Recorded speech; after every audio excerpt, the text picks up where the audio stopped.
What you're watching right now looks unreal. Like something pulled straight from a dusty street pitch under the African sun. Spins, flicks, humiliation disguised as art. That style has a name. Call it Casaflava, call it street football, call it disrespect with a ball. But the entire point is simple.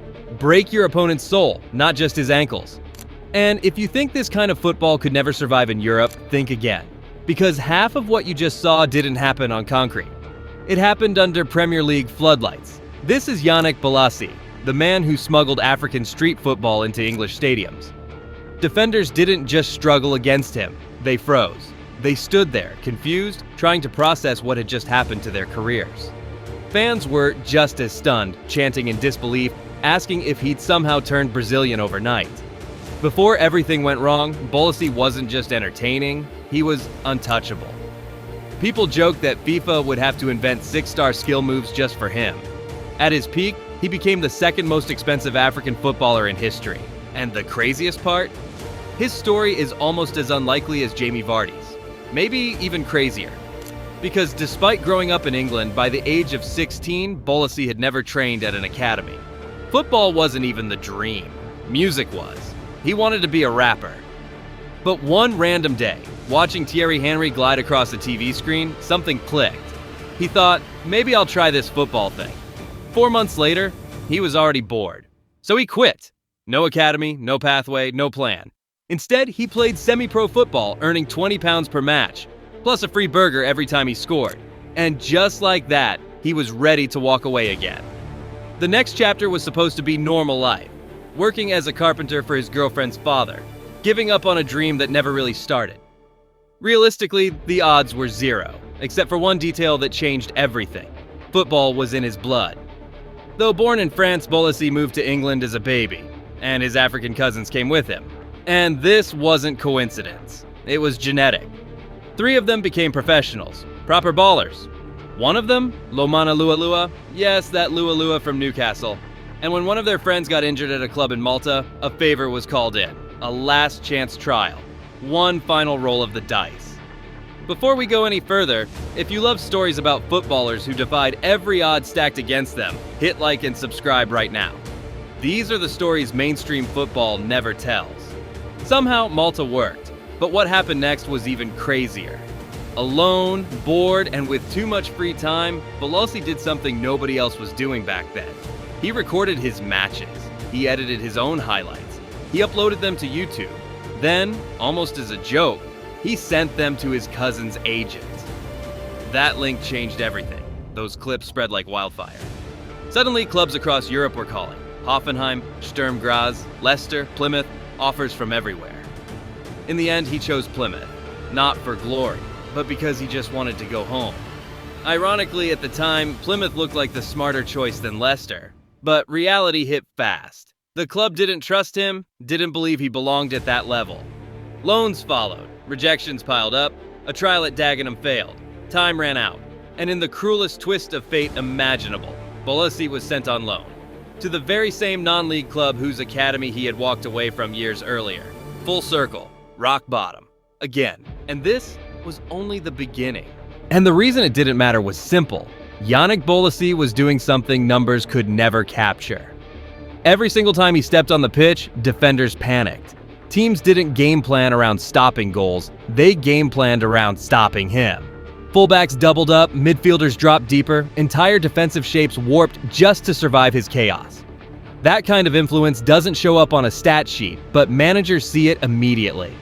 So when Palace finally returned to the Premier League, Bolasie wasn't questioned, he was trusted. In a league where flair usually gets coached out of players, he was encouraged to lean into it, to embarrass people, to turn matches into street football exhibitions under stadium lights. And that's exactly what he did. Week after week, Premier League defenders were getting spun, nutmegged, frozen in place, while fans stood up before he even completed the move because they felt something was coming. It reached a point where commentators stopped analyzing tactics and just laughed in disbelief. Because this wasn't system football, this was instinct. By his peak, Bolasie had become must-watch TV, not because he was perfect, but because he was fearless. He played like someone who still remembered earning £20 a game and a free burger, like someone who knew football owed him nothing and he owed it everything. And that's why, when tragedy eventually struck and injuries robbed him of the explosiveness that once made defenders backpedal in terror, the reaction wasn't mockery, it was heartbreak. Because everyone knew what they had lost. Bolasie wasn't just a winger, he was a reminder of football before patterns, before algorithms, before risk-averse coaching. A reminder that sometimes the point of the game is to humiliate the guy in front of you, make the crowd gasp, and leave a defender questioning his career choices. He didn't just bring African street football to England, he proved it belonged there all along. That season cemented what the streets already knew.